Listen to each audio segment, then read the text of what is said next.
Hello, grumpy old fart here.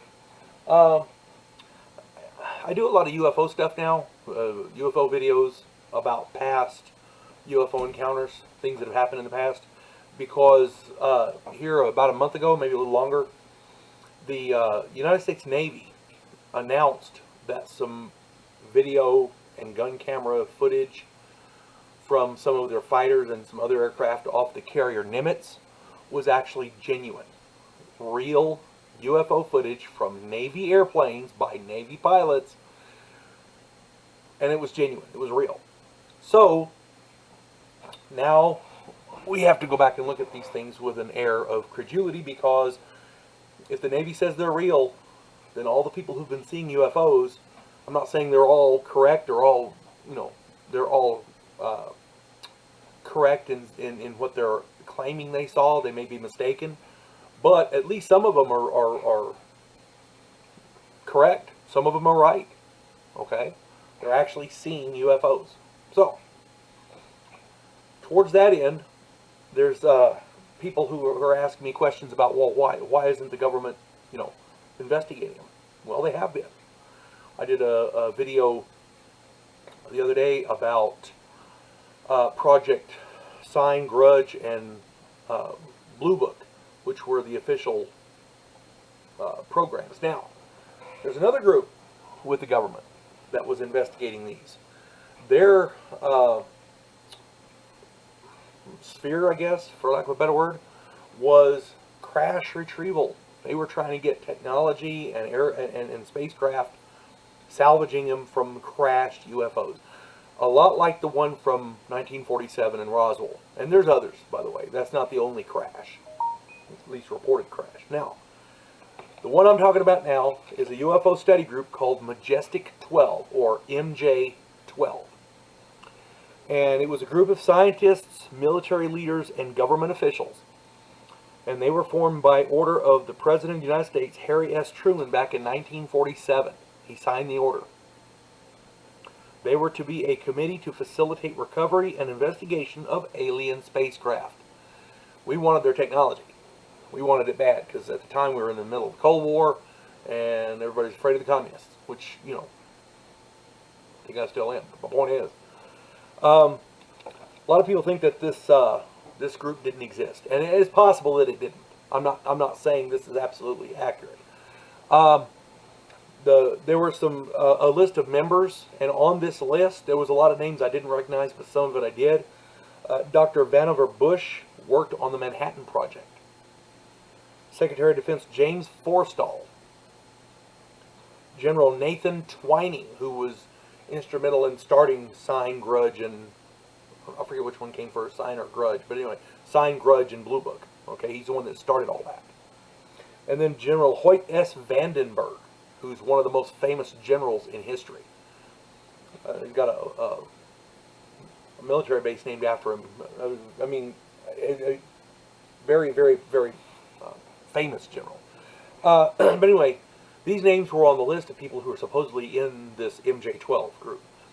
And they were named Majestic 12 because, according to some people in the ufology field,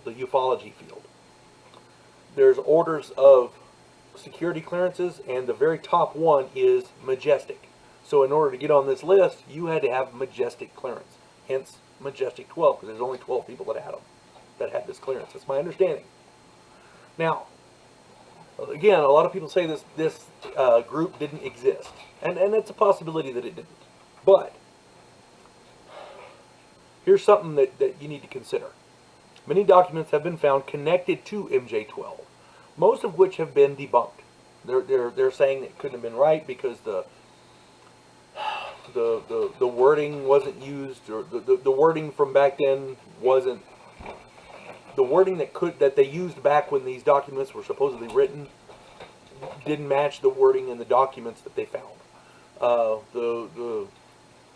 The typesetting was wrong. The paper was wrong. The phrasing was wrong. They have a lot of ways of debunking government documents, and some of them are pretty accurate. Now, were all of these documents fake? I don't know. I mean, I've not seen them. I've never held them in my hand, so I don't know. But in 1954, somebody put out a booklet, and this booklet has been authenticated by people who were actually in the typesetting, the government typesetting office. Okay, the apparently something with the Z caused it to raise in a typesetting, and it's in this pamphlet. And the pamphlet I'm talking about is restricted SOM 1-01, Psalm 101. And it's from the Majestic 12 Group Special Operations Manual, SOM, Special Operations Manual. In this manual, it's listed right on the front. It says extraterrestrial entities and technology recovery and disposal. That's on the front. Now, in this, it details how to do it. It's my personal opinion that in 1947, when the Roswell crash happened, the American government and the American military was not prepared for it. They did their best to try to, to collect it all up and keep it all secret and everything, but they did a really crappy job of it. That's my opinion. I have other opinions, but for this, on this subject, that's the pertinent information there. So, this manual from 1954, which came out obviously after the 47 incident, they said, okay, if this is going to start happening, we got to find ways and rules to do this right. So they put out this manual. Okay? Now, here's an interesting part. Chapter 5 in that manual deals with EBEs, extraterrestrial biological entities. Nobody has been able to debunk this booklet.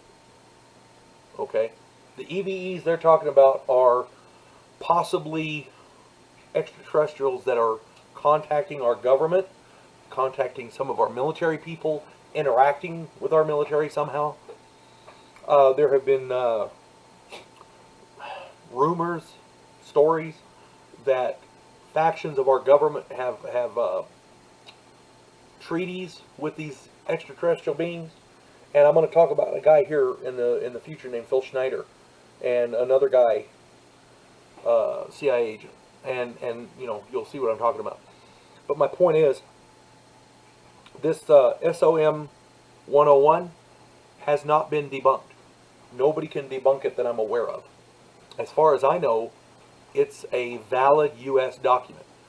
So if the U.S. has a document from Majestic 12 detailing how to recover and dispose of extraterrestrial entities and their technology, you gotta consider the possibility that the U.S. government's taking it seriously, and this MJ12 did exist. That's all I'm saying. So the people involved in MJ12 were some serious people. These aren't, this isn't just a group of guys hanging out drinking beer and talking about aliens. This is one of them worked on the Manhattan Project to develop the nuclear bombs. The A-bomb. One of them is the Secretary of Defense of the United States.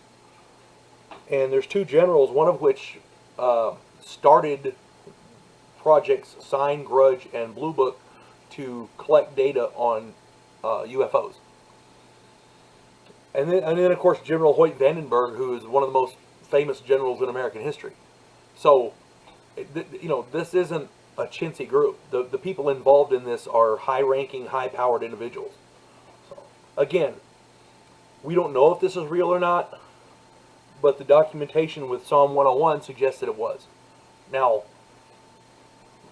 what their scope is, how powerful they are, what their capabilities are, and what they found, we don't know. But at least we know they were looking at it. Okay? I mean, they weren't throwing us to the wind, folks. They're involved in the fight, as it were. You folks have a good day. God bless one and all.